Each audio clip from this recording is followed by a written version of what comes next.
Hay días en los que uno siente auténtico asco por estar gobernado por esta cuadrilla. Ayer fue uno de ellos. Yo se lo voy a contar hoy. ¿Por qué? Bueno, han pasado algunas horas, tantas como 24, alguna más de 24, desde que el Congreso de los Diputados le diera la blanca, como decían antes, pues a los remiendos que ha habido que hacerle gracias a la caridad del Partido Popular o al sentido de Estado del Partido Popular que le ha quitado la soga del cuello al PSOE. Los remiendos, digo, de la ley perpetrada por las chavalas de la banda de la Tarta y también por el Ministerio de Justicia de la época que presidía un tal Campo. El señor que acompaña en su vida personal, y además les deseamos mucha felicidad y mucha suerte a la tercera autoridad del Estado, Meritxell Batet, y por el propio presidente del gobierno, Sánchez Castejón. ¿Para qué? Hombre, para evitar que sigan saliendo violadores a las calles, porque este es un texto legal, una reforma introducida en un código penal, por cierto, socialista, de Juan Alberto Bello, que el último, el de 1995, o el que era el último, que había funcionado bastante bien. Más de 1000 maltratadores y agresores sexuales con sus penas aliviadas también se han beneficiado de la ley perpetrada por Irene Montero, por Vicky Rosell, que es magistrada, y por, como digo, las señoras del Ministerio de Igualdad. Bien, este es uno de los dos asuntos por los que hoy me da particularmente asco el que nos siga gobernando esta gente. Espero que ya por poco tiempo. Ayer decía Irene Montero, esta chica, que pasó del que si quiere bolsa señor a pisar moqueta oficial. Bueno, antes tuvo que transitar un camino que me voy a ahorrar, ya os lo podéis imaginar, ¿no?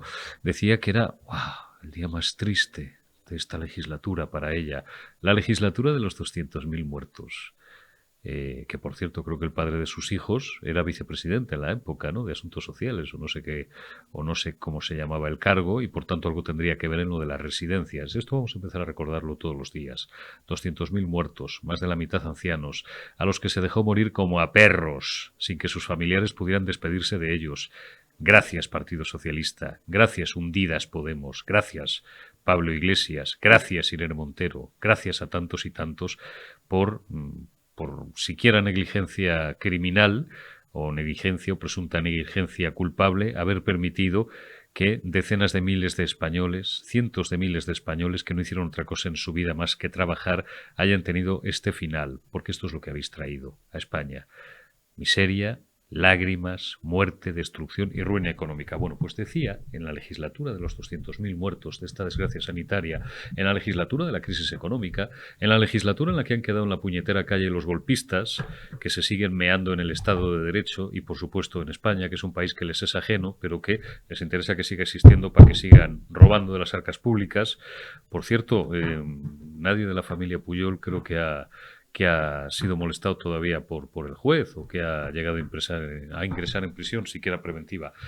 Todo eso a Irene Montero le importa poco. El día triste para ella, en la historia de su vida, fue el día de ayer, en el que presenciamos además una escena kafkiana, como digo, un partido socialista que ha tenido que apoyarse en los votos, por sentido de Estado, del primer partido de la oposición, y al que ayer, creo que desde que se fue Adriana Lastra ha bajado mucho el nivel, ¿no? Por ahí hemos visto pasar por esa tribuna a Pachinadie, a un tal Sicilia, a este que se inventó el golpe de Estado del 36, pobre diablo que no sabía que la mitad de los ministros que le presentó Armada a Tejero eran de su partido, del PSOE, y ahora tienen a otra, una tal Andrea, creo que se llama, Andrea, no sé, la deben de conocer en su casa y en 3 sitios más, ¿no?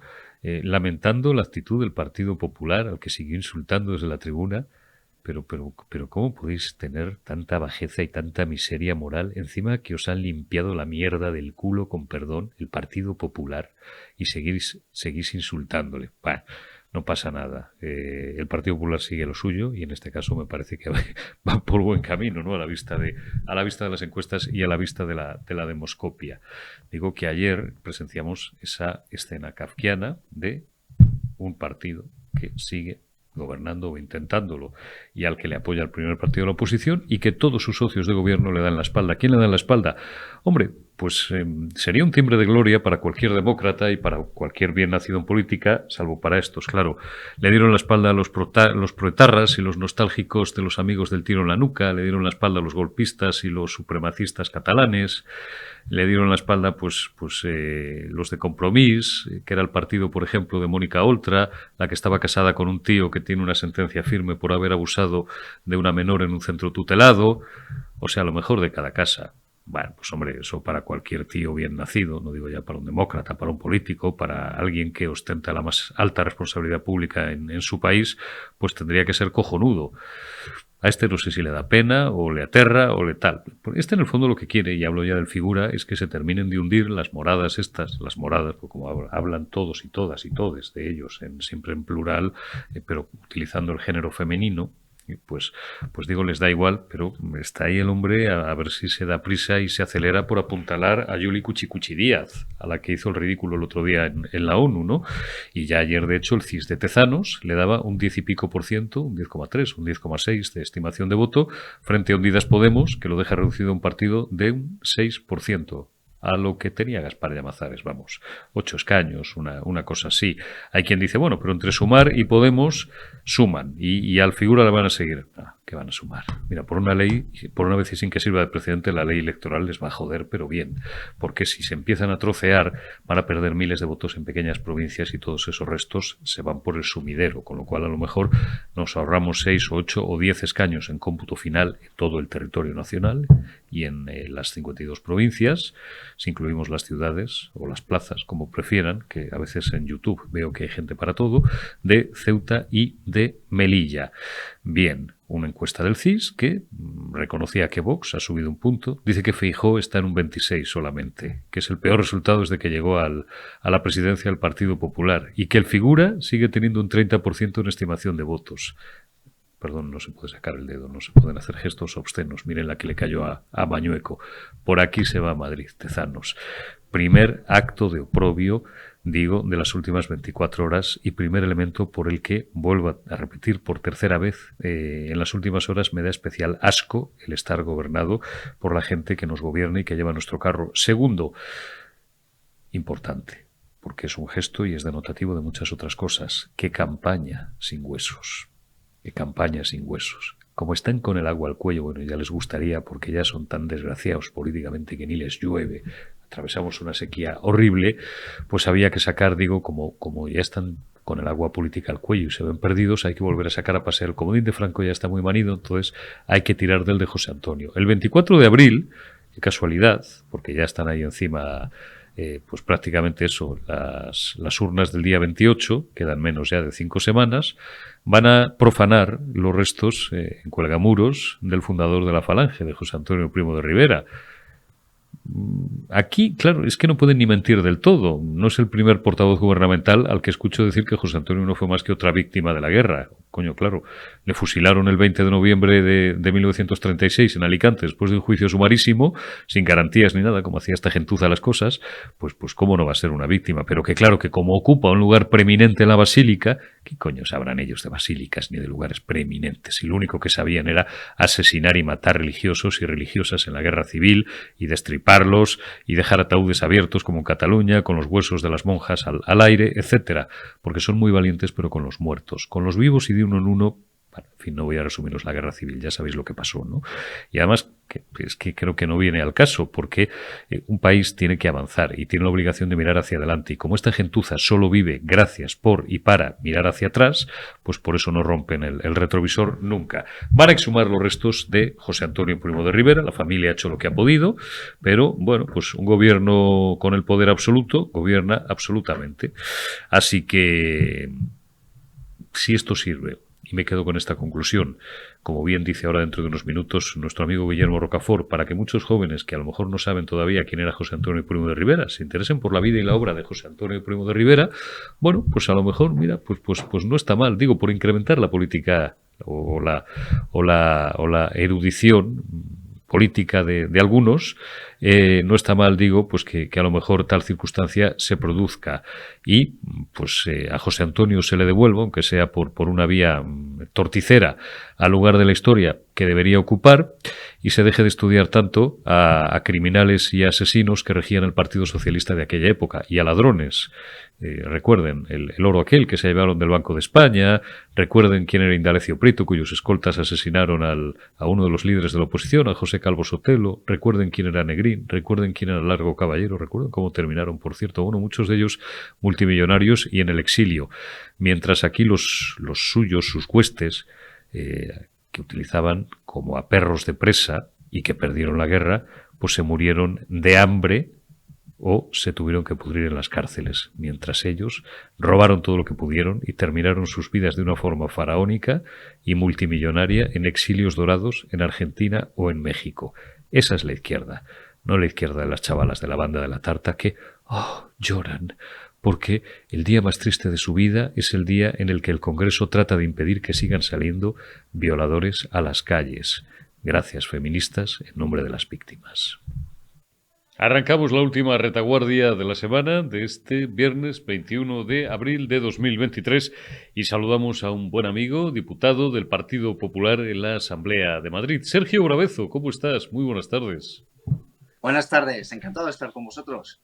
Bueno, oye, fantástico, porque tenía yo ganas ya de tenerte de nuevo en la retaguardia en Periodista Digital. Sergio, quedan apenas 5 semanas.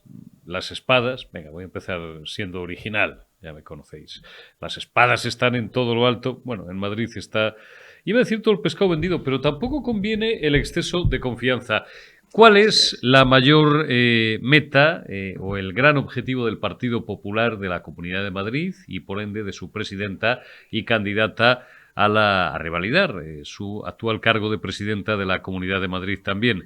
Pues alcanzar el escaño 69. El escaño 69 es el que da la mayoría absoluta, que permitiría, no ya que Isabel Díaz Ayuso y el Partido Popular vayan a seguir gobernando en Madrid, como hacen desde 2019, que eso está, como digo, completa y prácticamente asegurado, sino el no tener que depender de ningún otro grupo político para sacar adelante toda la producción legislativa todavía que a Ayuso le queda por delante y que pues contribuirá a redondear o a implementar el hecho de que Madrid siga siendo el motor no solamente político e institucional, sino también económico de España.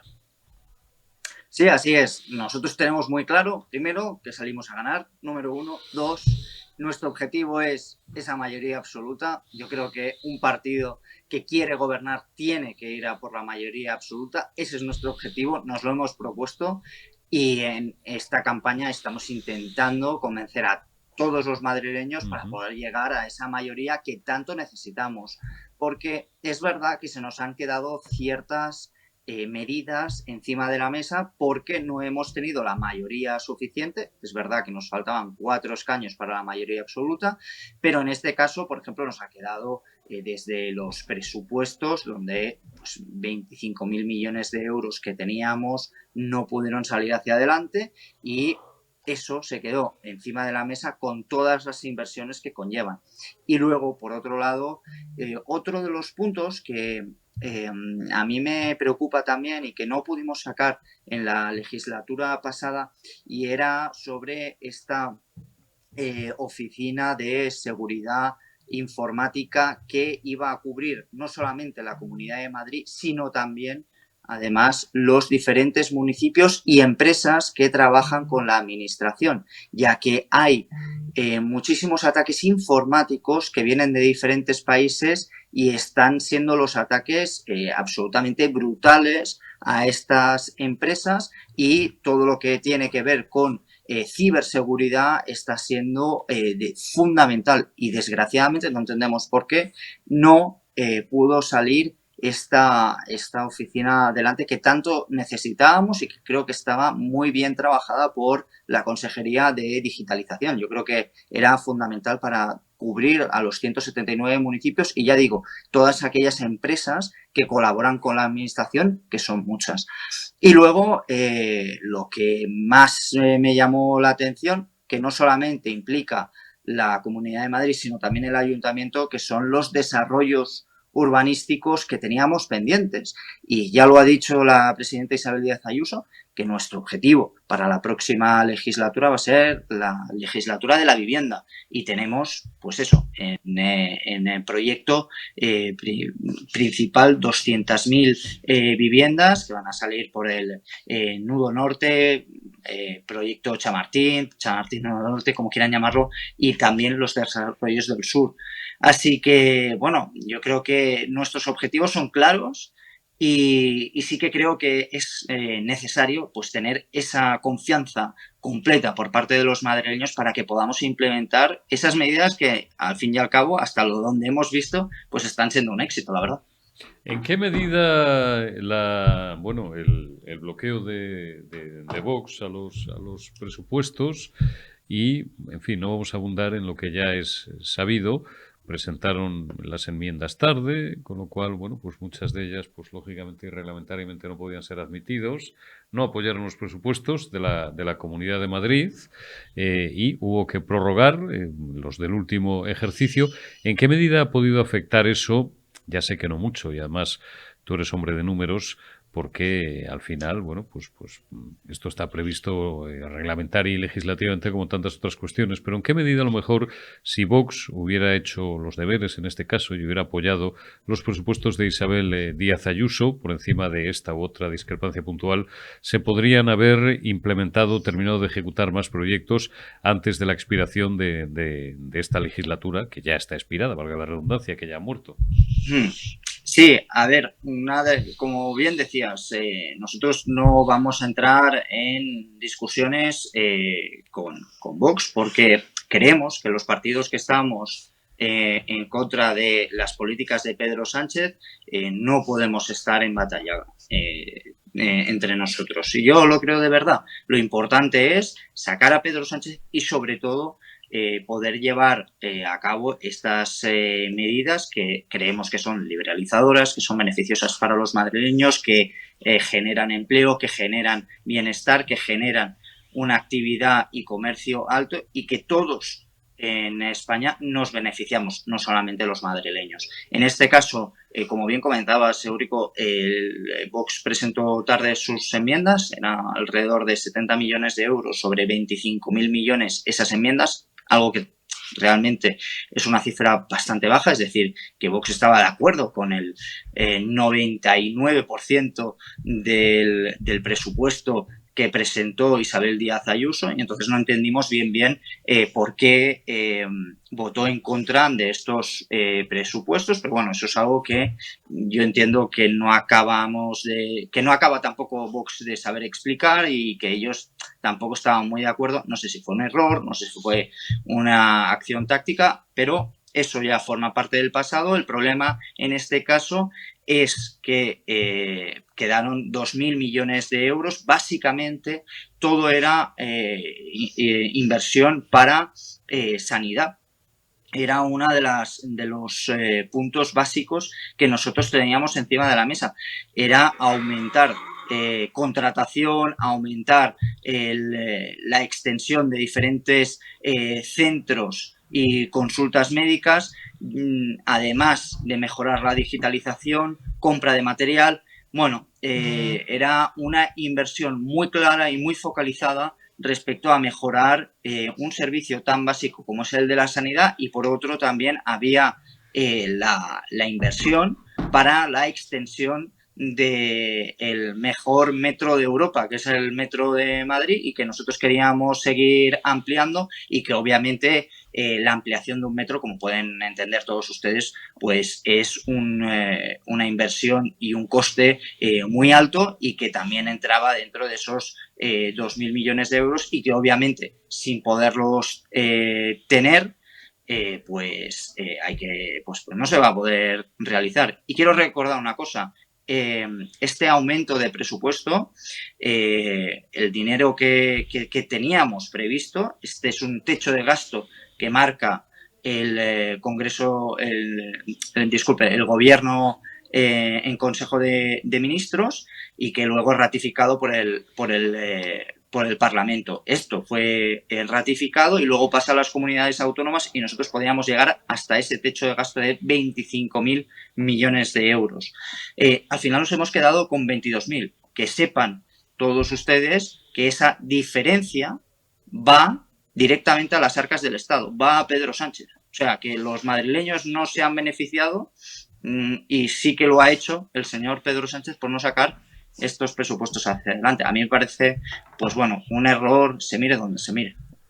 Sergio, por bueno, preguntarte tu opinión sobre alguna cuestión de política nacional, hace ya más de 24 horas que el Pleno del Congreso aprobó, con la caridad o el sentido del Estado, como lo quieran llamar, de los votos del Partido Popular, que tuvo que quitarle la soga al cuello o del cuello de los socialistas, los remiendos a la ley parida por el ministerio de Irene Montero, de la banda de la tarta, del anterior ministro de Justicia, que no de esta, las cosas como son, es cierto, el señor Campo y el propio Pedro Sánchez, y que ha conseguido que se revisen a la baja las penas de más de 1.000 agresores sexuales y ponen a más de 100 violadores en la calle.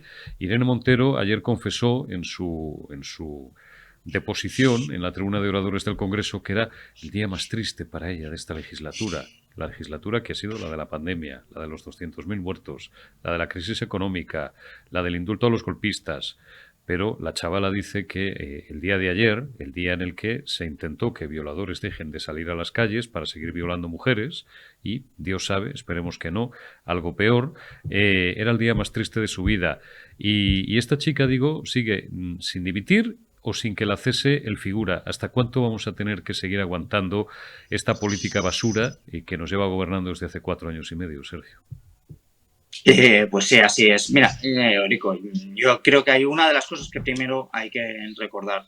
Creo que un partido político que le preocupa lo que sucede en España no puede estar con tacticismos, no podemos dejar que salgan violadores a la calle. Eso no se puede admitir. O sea, yo esto, aquí fuera política, esto lo digo de manera personal total, yo creo que un partido político tiene que frenar este tipo de situaciones, sea como sea. Una vez se ha hecho este punto, se ha podido frenar como mínimo esta sangría, quedará la segunda parte, que será derogar esta ley y publicar una nueva. Porque muchas veces he escuchado si era posible simplemente derogar esta ley y ya se volvía a la anterior. No, eso no es posible. Para poder hacer ese tipo de cosas hay que derogar una ley y presentar otra nueva. No puede quedar libre y no se pasa a la ley anterior simplemente porque se derogue la ley actual. En este caso, creo que el Partido Popular ha hecho lo correcto. Creo que frenar primero esta sangría y luego, cuando ya se llega al gobierno, poder tener una ley en condiciones. A partir de aquí, la actitud, como bien comentabas, Eurico, de Irene Montero ha sido, de verdad, de una niña adolescente que le han quitado su juguete y ahora se pone a hacer pucheros, porque ayer estaba haciendo pucheros, no sé si de manera real o ficticia, me importa poco, pero como bien decías, con las muertes que hemos tenido en España en esta legislatura, con violadores en la calle, con golpes de Estado, ¿me está diciendo que este es el peor momento? Por favor, ¿de verdad puede usted mirar a una persona que ha sufrido una agresión sexual y ve que el agresor está en la calle?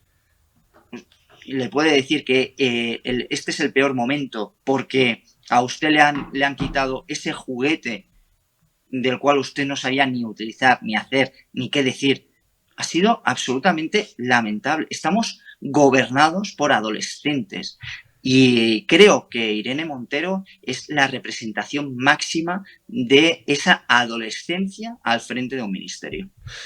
Sergio Brabezo, diputado del Grupo Popular en la Asamblea de Madrid, que he tenido mucho gusto en compartir estos minutos contigo y que, bueno, pues la precampaña y la campaña prácticamente ya, pasado mañana, como quien dice, pues que vaya muy bien y que podamos volver a hablar cuando Isabel Díaz Ayuso haya conseguido un triunfo rotundo y, esto lo digo yo, lo dice el periodista Eurico Campano, deje de tener que depender de la voluntad de otros, siquiera para algunas cosas, para implementar y para terminar de llevar a cabo todo su proyecto para Madrid. Te envío un abrazo. Un abrazo, amigo, que vaya todo muy bien. Cuídate mucho, Sergio.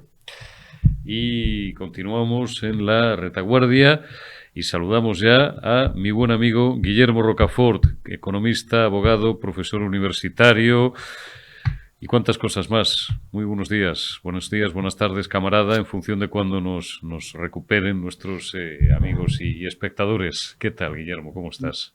Muy bien, maestro y amigo Eurico. Muy bien, encantado de estar contigo en Periodista Digital.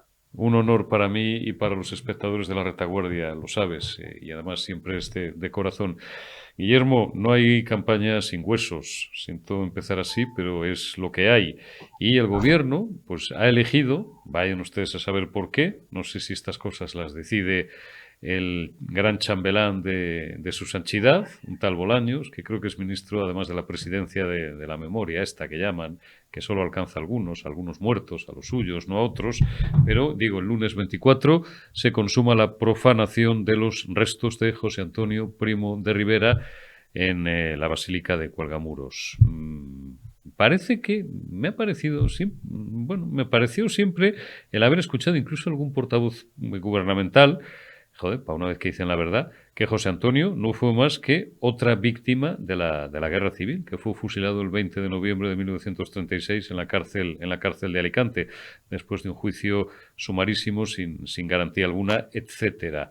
Pero lo cierto es que, según parece, dicen estos individuos que alguna justificación tienen que buscar a sus actos, que lo que no puede es ocupar un lugar preeminente, no sé qué entienden ellos por preeminente, en su lugar de último reposo. Y claro, como estamos en campaña electoral, hay que volver a sacar a pasear el fantasma de Franco, de José Antonio o de lo que sea, porque como son, políticamente ya escoria, restos que están esperando a que dentro de unos meses los españoles los echemos por las urnas, pues se agarran ya al último comodín que les queda, Guillermo. Pues sí, la verdad es que lo único por lo que se le ha recordado a este gobierno, aparte de, pues la gestión criminal de la pandemia, el endeudamiento, que este último año ha crecido un 7%, y otros temas económicos, sociales, de disgregación social de España, es por sus exhumaciones revolucionarias. El señor José Antonio Primo de Rivera es una víctima de la guerra civil. O sea, realmente él estaba preso, no participó en el golpe, entonces no puede ser objeto de esta ley. Sin embargo, estas leyes, que por cierto serán ratificadas por todos los tribunales, porque en España no hay una justicia independiente que haya sido capaz de parar las demasías y arrogancias de este gobierno, lo cual demuestra que vivimos en un proyecto totalitario, pues se incluyó en la ley una colectividad diciendo que no pueden ocupar un lugar preeminente en una basílica católica que debía estar protegida por los acuerdos con la Santa Sede. Aquí hay que señalar muy especialmente el colaboracionismo, no lo olvidemos, los católicos españoles, el colaboracionismo de Roma, del Papa Francisco y de la jerarquía católica española. Es verdaderamente patético, porque si ellos no quisieran, esto no se llevaría a cabo,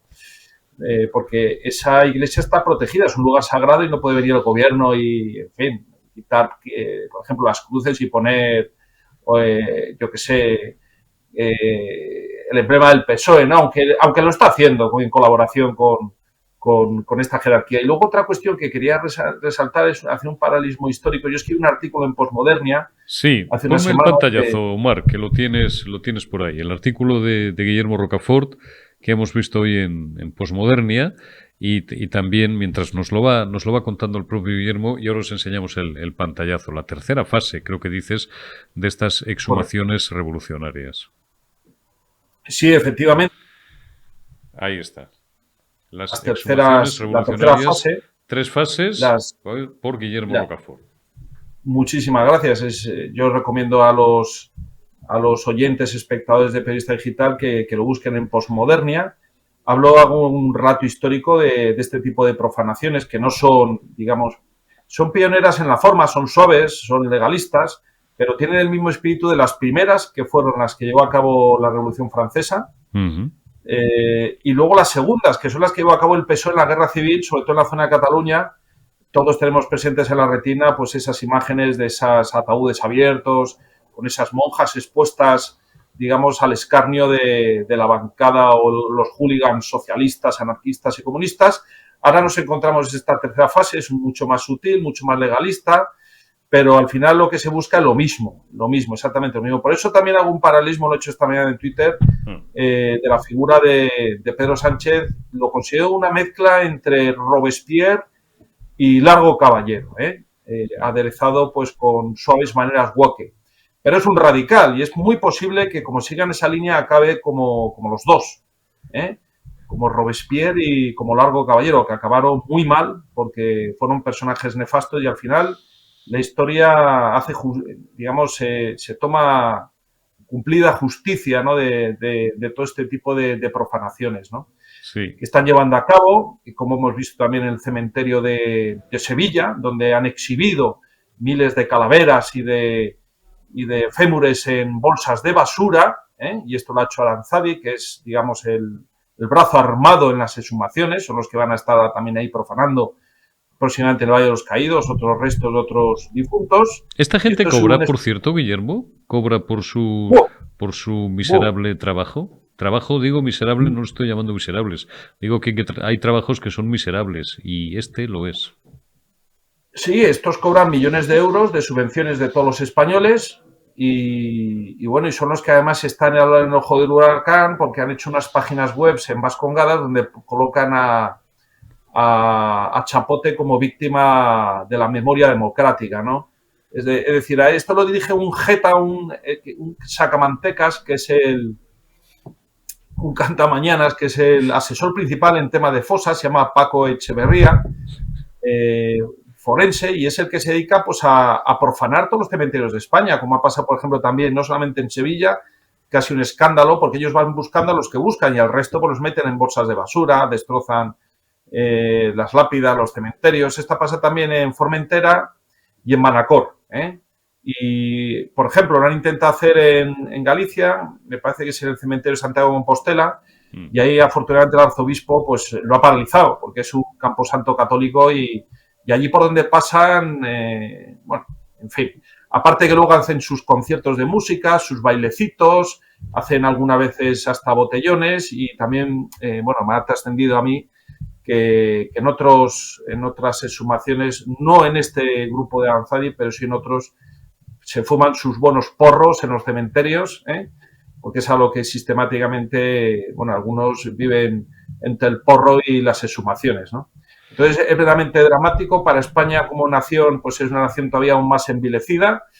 La oposición, pues es una oposición, ya la hemos visto, absolutamente inútil, y cómplice por omisión, porque esto debía provocar, obviamente, pues la convocatoria de un pleno extraordinario, porque realmente es un gobierno que se dedica a gobernar a base de pues levantar la tierra a los cementerios y exhibir huesos y calaveras, ¿no? Es un gobierno que ya apostata de cualquier responsabilidad pública, lo único que es capaz de ofrecer a su hinchada más radical, pues es eso. O sea, realmente también hubo el otro día un tuit muy, muy desagradable por parte de Izquierda Unida diciendo José Antonio calienta que sale, ¿no? Bueno, pues esa es la medida de ese partido que está coaligado con el gobierno. Al final lo que van a conseguir es despertar el interés de la juventud española en la figura de José Antonio, y eso es muy peligroso porque eso a lo mejor puede provocar que vuelva a reír la primavera en España. No, bueno, estos que... Ponme cuando puedas el pantallazo del tuit de Guillermo Rocafort, Omar, que es el último que te he pasado, haciendo referencia, él lo acaba de explicar hace unos minutos, a cómo Pedro Sánchez, pues eso, puede terminar como Robespierre o como Largo Caballero. Dice, ahí está, mirad, este tuit es de esta mañana, yo lo he visto cuando me he despertado. La profanación de Guillermo Rocafort, la profanación de los restos mortales de José Antonio equivale a su segundo asesinato por el PSOE. Estamos, dice Rocafort, ante la tercera fase de las exhumaciones revolucionarias, como relato en este artículo, que es el artículo al que nos acabamos de referir de Guillermo Rocafort. Sánchez Castejón es una mezcla de Robespierre y Largo Caballero y acabará como ambos. Y en el tuit de Guillermo, que os recomiendo que sigáis su cuenta, además, una cuenta de Twitter que ha sufrido también numerosas veces peripecias y censura por parte de la, no sé si de la actual, pero desde luego de la anterior propiedad de esta red social, y que felizmente que hace meses le han devuelto. Vamos a ver lo que te dura o lo que nos dura, Guillermo. Posmodernia.com, y ahí tienes un enlace a tu artículo. Este es un gobierno necrófilo, y este es, y sería interesante resaltarlo, un gobierno pues que ya, claro, solamente le queda el comodín de las exhumaciones, de los huesos, y no sé si de levantar o elevar todavía más, si cabe, el tono de lo que lo hacían en esa criminal y asesina Segunda República. Lo vuelvo a repetir: Segunda República criminal y asesina, porque estos tíos se dedicaban a violar y asesinar monjas, a destripar sacerdotes y religiosos y asesinarlos en plena calle, a llenar Madrid de checas y otras ciudades, a matar, a robar, a torturar, a asesinar. Había, bueno, pues un ministro que lo fue de la guerra, un tal Indalecio Prieto, miembros de cuya escolta personal, por tanto, bueno, pues viles asesinos, pues sacaron de madrugada de su casa a uno de los líderes de la oposición, José Calvo Sotelo, le pegaron 4 tiros y, bueno, pues digamos que esto fue unos días antes del estallido, propiamente dicho, de la guerra civil. Con lo cual, pero eso sí, ese crimen no está recogido en la ley de memoria histórica, lo hemos comentado en alguna ocasión. Guillermo, me voy contigo ya por hablar de historia, me voy de unos temas a otros, pero al final estamos hablando de lo mismo. Sí, efectivamente, como bien has señalado, hay que tener memoria histórica de la buena, ¿no? Realmente, cuando uno ve los dirigentes, vamos a decir, de la España patriótica de la época, como era don José Calvo Sotelo, o don José Antonio Primo de Rivera, o don Ramiro Ledesma Ramos, todos fueron asesinados. Es que es verdaderamente increíble. La furia asesina que tiene el PSOE en sus entrañas es verdaderamente pavorosa. Nos ha caído una maldición. Lo estamos viendo ahora con este tema de las exhumaciones. Y no olvidemos que don José Antonio Primo de Rivera fue asesinado en un procedimiento judicial sin ningún tipo de garantías, y siendo Largo Caballero presidente del gobierno, que podía haber de alguna forma paralizado o haber conmutado la pena. Pero vuelvo a señalar lo mismo, igual que todos los asesinos como Carrillo, La Pasionaria o el propio Largo Caballero, Indalecio Prieto, todos se fueron, o Negrín, a refugios o exilios dorados, mientras sus propios partidarios sufrieron otro tipo de calamidades aquí, los dejaron tirados como perros y se fueron, por ejemplo, Indalecio Prieto a México, o Negrín, todos robando tesoros de la Iglesia y propiedades de la Iglesia. Cuando uno ve realmente qué pasó con los dirigentes de la España nacional, uno comprende por qué al final toda esa fuerza moral y legítima al final condujo a una victoria que fue, digamos, absoluta e indiscutible, y además deseada, digamos, hasta por los propios partidarios del Frente Popular, porque, digamos, ellos sí que vivían en un régimen verdaderamente sanguinario y asesino. Hemos hablado de de José Antonio Primo de Rivera y don José Calvo Sotelo, pero ¿qué pasó con don Andreu Nin, el dirigente del POM? Lo dije el otro día, que le despellejaron vivo. Por si los jóvenes no saben de qué estamos hablando, por favor, los oídos sensibles, que se tapen las orejas 5 segundos.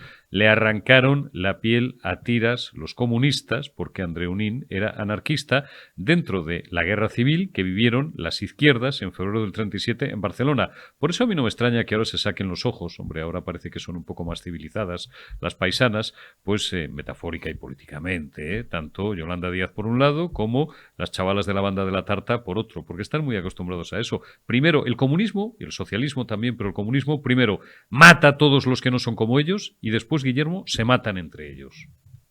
Exacto, es lo que pasó en mayo del año 1967, que bueno, realmente fue un escándalo internacional, donde en ese contexto es cuando fue detenido don Andreu Nin, que no olvidemos que había sido digamos, el consejero de justicia de la Generalitat Catalana, nombrado para ese cargo por Companys. Así es. Entonces, se lanzaron entre sí, pero cuando previamente ya habían prácticamente cometido un genocidio de católicos en Cataluña, ya no quedaba ninguno, digamos, visible.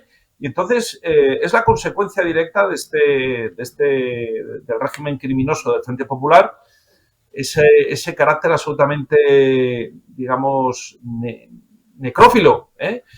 No olvidemos tampoco lo que fueron los cementerios clandestinos que organizaron el Partido Socialista en Cataluña durante la Guerra Civil, y también los crematorios. ¿Cuántos hornos crematorios tenía el PSOE en la Guerra Civil española? Porque, por ejemplo, el de Moncada, por ahí fueron cremados miles y miles de católicos, patriotas, buenos catalanes, gente de orden y gente humilde también, trabajadores, campesinos. ¿Cuántos hornos crematorios tiene el PSOE? ¿Qué pasa? Han creado una ley de memoria democrática y ante esa ley la oposición, perdón la expresión, se caga de miedo y la justicia lo ratifica todo como válido. Bueno, es el triste destino de nuestra patria. Pero bueno, vuelvo a decir lo mismo, igual que le dije el otro día a Izquierda Unida, vosotros seguir mencionando y riéndoos de esta profanación, que ojo cuando los jóvenes españoles cojan las obras completas de José Antonio, a lo mejor ese día la cosa cambia, y entonces ya vuelven las tornas, y el péndulo se dirige con mucha fuerza hacia vosotros, porque lo que ha hecho lo que está haciendo la izquierda ahora no es la izquierda de la transición, que podríamos decir de Chiqui Venegas o de Marcelino Camacho, que abogaban por la reconciliación. Esta izquierda es una izquierda absolutamente descerebrada, violenta, sanguinaria. Ya le da igual todo, cómo va la economía, cómo va, digamos, la delincuencia o cómo va, no sé, los alimentos. Se centra única y exclusivamente en políticas de odio, en políticas necrófilas. Y eso, como podemos ver a lo largo de la historia, acaba siempre muy mal. Mira Robespierre, ¿y cómo acabó él? En la guillotina. Pues Sánchez Castejón, tienes una oportunidad, hombre, ofrece algo más al respetable en campaña que no sean los huesos de Franco o de José Antonio. Que hay que ser poca persona y eso te da medida, y con esto terminamos, Guillermo, de la dimensión, no ya política, pero más del personaje, un tipo que se jacta de que va a pasar a la historia por haber desenterrado, wow, los huesos de un dictador. Mira, voy a terminar con una frase de un tipo al que ahora toda la izquierda no, parte de la izquierda ha vuelto a deificar y parte de la derecha papanatas también. Siempre hago lo mismo, Felipe González fue quien dijo hace años que a los dictadores, decía Felipe González, se les combate en vida. En muerte ya es muy fácil. Fíjate si será fácil que se ha subido a ese carro hasta Sánchez Castejón, porque si estuviera vivo Franco, Sánchez Castejón, sí te digo dónde podía estar, de jefe de negociado de tercera en algún ministerio, ¿verdad, Guillermo? Pues sí, donde han estado todos ahí emboscados y viviendo del régimen, porque los que vivieron del régimen eran precisamente los socialistas que se reciclaron en falangistas falsos y luego esperaron a la muerte del general Franco para luego dar el golpe desde dentro, que eso es el régimen del 78, una tradición, digamos, a lo que fue la pacificación y reconstrucción de la nación española después de 40 años de paz. Esa es la verdad y la ley de la memoria histórica tendrá que callar, porque esa realidad es que lo gritan las estrellas por la noche. La paz que trajo a Franco y el desarrollo económico, el pleno empleo, la falta de deuda pública, la prosperidad, la natalidad, es algo que realmente dentro de poco tiempo será añorado y quizá revertido y reinstaurado en nuestra nación. Guillermo Rocafort, abogado, economista, profesor universitario y por encima de todo, amigo. Te envío un abrazo, cuídate mucho y hasta la próxima. Muchísimas gracias, Eurico. Un fuerte abrazo, Guillermo. Y gracias también a todos vosotros por habernos acompañado en esta última retaguardia de la semana, viernes 21 de abril. El lunes ya será 24, más y mejor. Pasad un buen fin de semana.